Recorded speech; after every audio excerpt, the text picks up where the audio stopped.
Heute zeige ich euch meine Handtaschensammlung, weil das relativ häufig angefragt wurde und das auch eins der Videos ist, die ich selber sehr gerne bei anderen YouTubern oder anderen Bloggern angucke. Vorher noch einen kleinen Disclaimer, und zwar mache ich das Video nicht, um irgendwie anzugeben, zu prahlen oder so, sondern eben, weil, wie gesagt, viele mich gefragt haben, ob ich nicht so ein Video machen kann. Und ich glaube, es könnte schon irgendwie interessant sein für welche, die vielleicht die eine oder andere Tasche sich kaufen möchten und da ein paar Infos noch vielleicht bekommen könnten. Und außerdem wollte ich noch sagen, Designertaschen sagen jetzt nichts darüber aus, ob jemand mega reich ist oder super viel verdient. Also selbst wenn es so wäre, wäre auch nichts Schlimmes dran. Zu mir kann ich nur sagen, dass ich weder reich bin noch überdurchschnittlich viel verdiene. Am Ende soll halt jeder mit seinem Geld machen, was er möchte.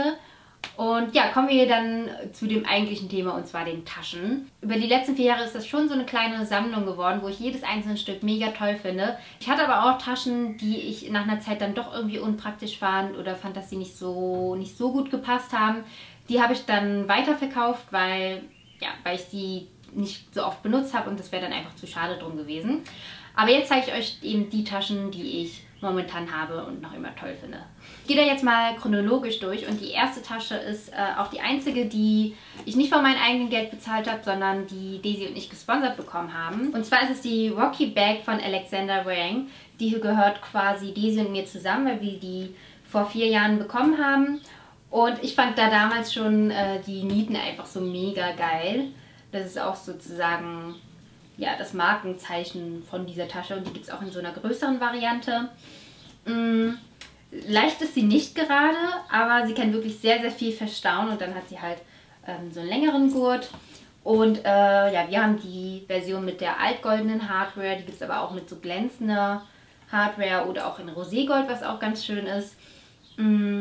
Ja, also wenn ich die sehe, hat sie echt voll den nostalgischen, emotionalen Wert, weil sie einfach wirklich so die erste Designertasche für uns war. Und ja, die repräsentiert irgendwie so eine ganz bestimmte Zeit. Ich weiß auch nicht, vielleicht kennen einige von euch diese Tasche und ja, mittlerweile tragen wir sie aber nicht mehr so oft, aber ich weiß auch nicht, so wirklich trennen kann ich mich von der auch nicht, weil die halt, wie gesagt, einfach so ein Nostalgiegefühl hervorruft. Ja, das wäre die erste Tasche. Und dann kommen wir zu meiner allerersten richtigen Designertasche, die ich mir von meinem eigenen Geld bezahlt habe. Und zwar ist das die Celine Trio Bag in der großen Variante. Die habe ich mir damals in Paris gekauft, weil ich das auch so schön fand, so einen Kauf mit einer Reise oder irgendwie ja so eine Erinnerung in Verbindung zu bringen. Und die Trio Bag ist so eine Staple-Tasche von Celine, also die gibt es wirklich immer im Sortiment. Und das Typische daran ist, dass sie aus so 3 separaten Taschen oder Fächern besteht, die hier so einen Zipper haben. Und man könnte diese Taschen auch jeweils abnehmen und die vordere zum Beispiel auch als Klatsch benutzen. Das habe ich persönlich aber eigentlich noch nie wirklich genutzt. Was den Preis angeht, ich habe damals für die große Variante 750 € bezahlt. Früher war sie ein bisschen günstiger. Ich glaube, mittlerweile kostet die große Variante sogar 850 € und die kleine Variante kostet immer jeweils 100 € weniger. Ich habe sie mir damals in schwarz geholt, weil das einfach dann die zeitloseste Variante war, und dann habe ich mich auch für die größere Variante entschieden, weil ich das irgendwie auch praktischer fand, dass ich da wirklich ein bisschen mehr noch unterbringen konnte als in der kleineren. Wobei nebenbei bemerkt in der kleineren auch überraschend viel unterkommt, also ohne dass sie wirklich zu vollgestopft aussieht. Aber ja, diese Größe war wirklich sehr ideal, also ich kann sogar einen Regenschirm reinbringen, entweder es kommt auf den Regenschirm an, also entweder er passt wirklich so rein oder wenn es einer ist mit so einem Henkel, dann habe ich den meistens auch so schräg reingemacht und dann guckt so ein bisschen der Henkel raus. Das mal so nebenbei bemerkt, also sie ist wirklich sehr, sehr praktisch und das ist wirklich bis heute die Tasche, die ich am allermeisten getragen habe und noch heute richtig, richtig gerne trage, weil sie geht einfach immer, sie passt immer. Ich finde, sie ist so super unkompliziert, weil sie wirklich sehr robust ist. Also am Anfang, muss ich sagen, war ich ein bisschen empfindlich über das Leder, weil es halt doch schon so ein zärteres Leder ist, aber je nach der Zeit wird sie doch irgendwie ein bisschen beständiger. Früher hat man immer, ja, wenn sie neu ist, dann sieht man halt wirklich jeden Kratzer, aber jetzt mittlerweile sieht sie zwar schon so ein bisschen gebraucht aus, aber wenn man sie regelmäßig pflegt, sieht sie doch immer noch sehr, sehr gut aus. Also ich habe sie auch gestern wieder gepflegt und ich finde, das ist halt echt gut dafür, dass ich sie so oft benutze. Und bei der passe ich jetzt auch nicht so super furchtbar auf, also die kommt auch auf den Boden oder so. Und ja, also die wird einfach ganz normal wie ein Gebrauchsgegenstand behandelt. Das Einzige, was man nach einer Zeit sieht, ist, dass sie hier so abgenutzt wird. Also da wird das Leder so aufgeraut und ja, bei manchen pelzt es sich ein bisschen mehr ab, bei manchen weniger. Also bei mir hält sich das echt noch in Grenzen. Und hier am Träger wird es auch nach einer Zeit sehr beansprucht. Und das sind, glaube ich, die ersten Stellen, wo man wirklich so Gebrauchsspuren sehen kann. Aber ansonsten finde ich, also ich finde, sie sieht echt immer noch richtig gut aus. Und das ist auch so eine Tasche, die ich dann sofort nachkaufen würde, wenn die irgendwie so richtig kaputt ist, ohne dass man die wieder reparieren kann. Ja, echt so meine Lieblingstasche. Dann habe ich mir im Sommer 2014 diese Tasche hier gekauft. Das ist die Gucci Soho Bag. Und da hatte ich nämlich einen 150-Euro-Gutschein bei Net-a-Porter und habe die dann für diese Tasche hier genutzt. Also ich musste noch trotzdem ein bisschen drauf zahlen.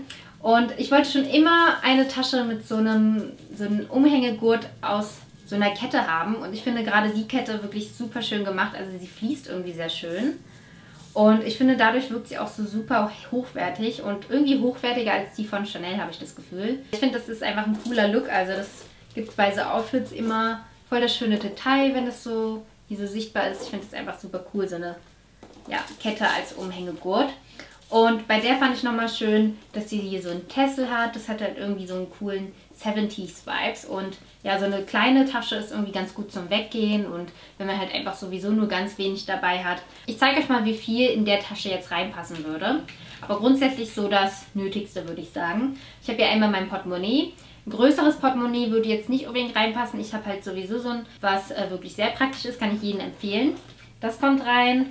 Dann habe ich hier mein Schlüsseletui. Und mein Handy natürlich. So.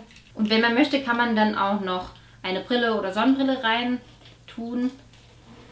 Und, na, hier guckt so ein bisschen noch der Reißverschluss von dem Portemonnaie raus. So. Also da passt echt so das Nötigste rein. Da passt sogar noch ein Lippenbalsam rein.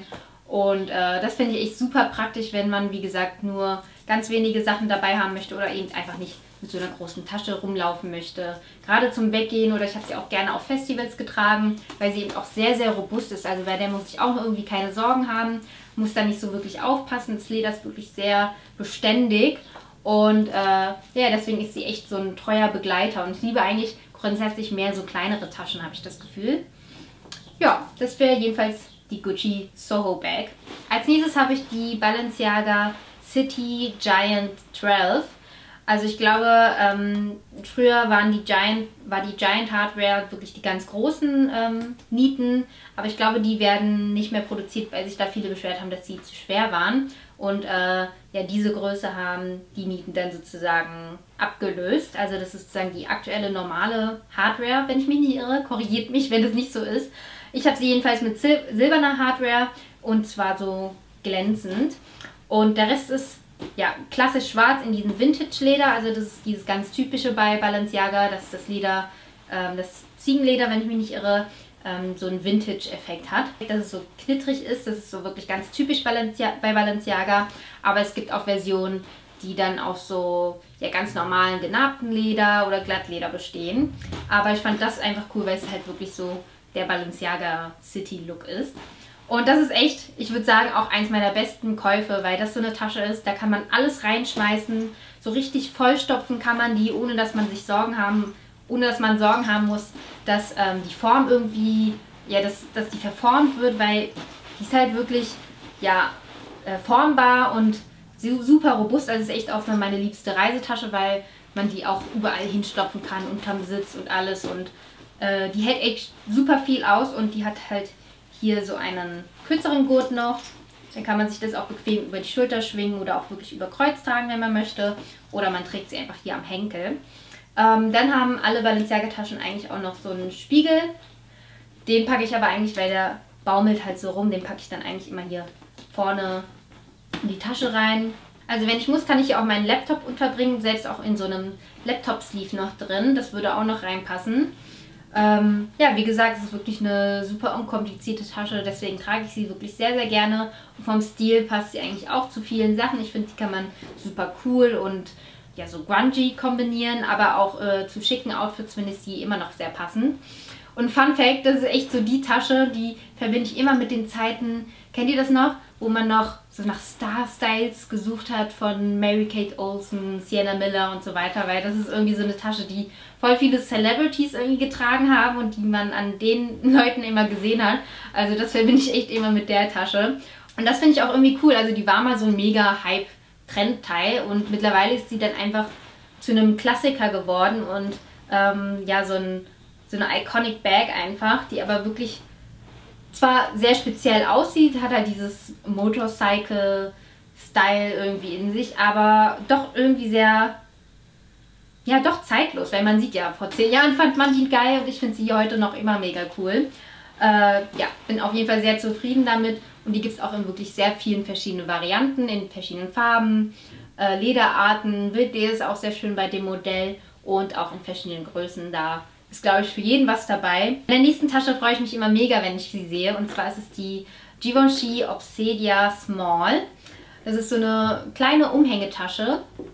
So sieht sie aus. Und die kommt normalerweise mit so einem Ledergurt. Die gab es aber auch, also ich glaube mittlerweile nicht mehr in der Variante, wo der Gurt aus einer Kette bestand. Und zu der Tasche gibt es eigentlich auch eine kleine Story dazu. Und zwar waren wir ja im letzten Jahr mit Vans in Disneyland Paris. Und als wir da mit unserer Gruppe am Flughafen angekommen sind, hat jemand gesagt, so hey, wusstet ihr, in der Nähe vom Disneyland gibt es ja eigentlich auch ein Designer-Outlet. Und wir so haben gleich geguckt, was für Marken die haben und sind mega ausgerastet bei der Markenliste. Und haben uns dann ausgeklügelt, wie wir da hinkommen, trotz dass wir ein Programm hatten. Und dann hatten wir am Abflugtag genau 1 Stunde lang Zeit, dass jeder da sich so ein bisschen umschauen konnte im Outlet.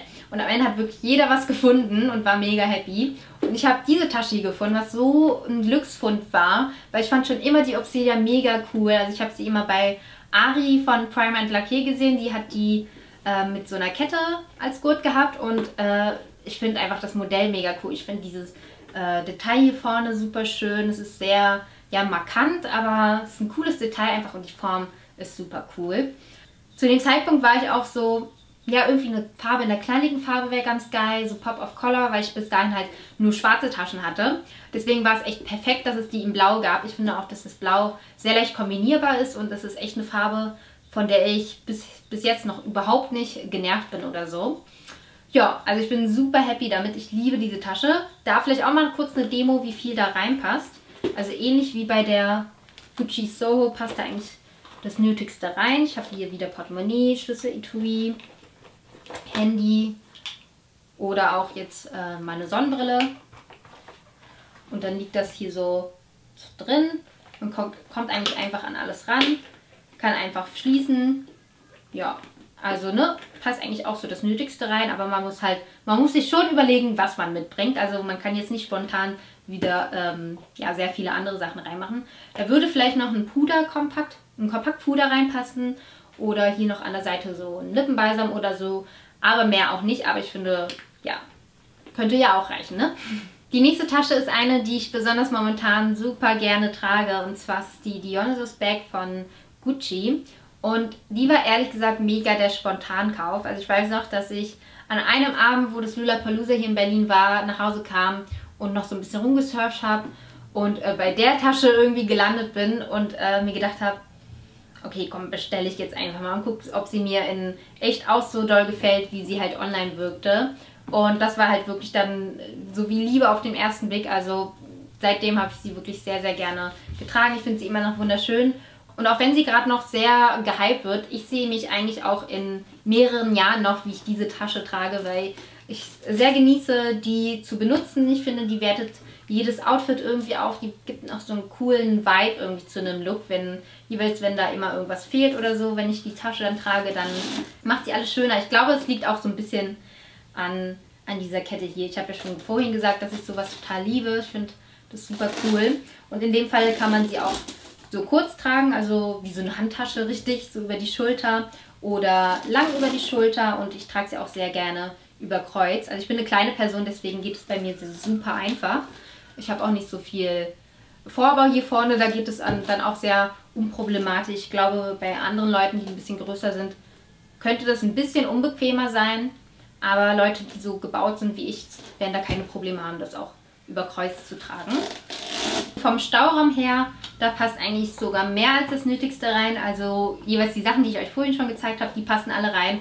Und dann ist aber noch mehr Platz für ja, so Beauty-Kram hier dazwischen. Ich finde es auch gut, dass es hier kein Leder in den Bezug hat. Dann kann man da einfach auch Puderpinsel reinmachen oder ja, vielleicht auch so dreckige Sachen, wo man nicht denkt, wenn es abfärbt oder so, ist blöd.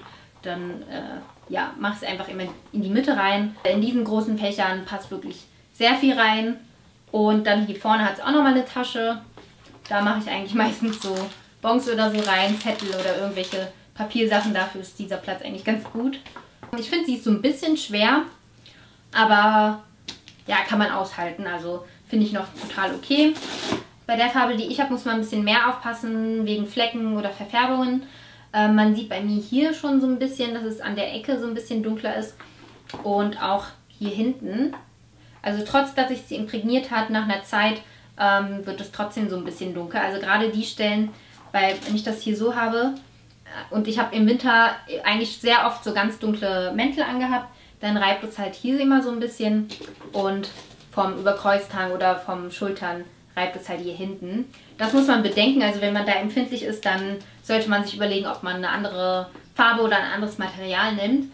Ich nehme das so in Kauf, weil es ist eben ein Gebrauchsgegenstand und der wird dann halt nach einer Zeit abgenutzt oder verfärbt halt eben.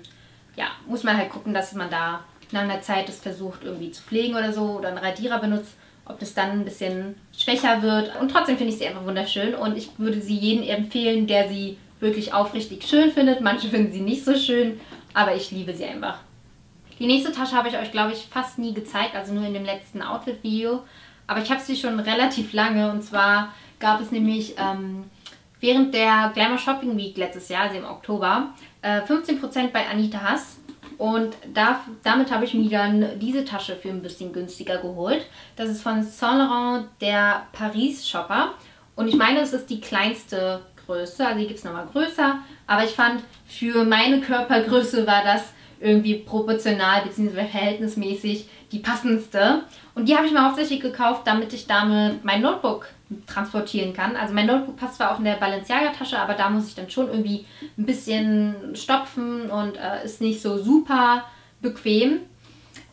Und deswegen war die hier dafür ideal und ich zeige euch das mal eben. Ich habe hier ein MacBook Pro, das ist aber auch die kleinste Größe, weil ich eben ein ja, reisefreundliches Notebook haben wollte.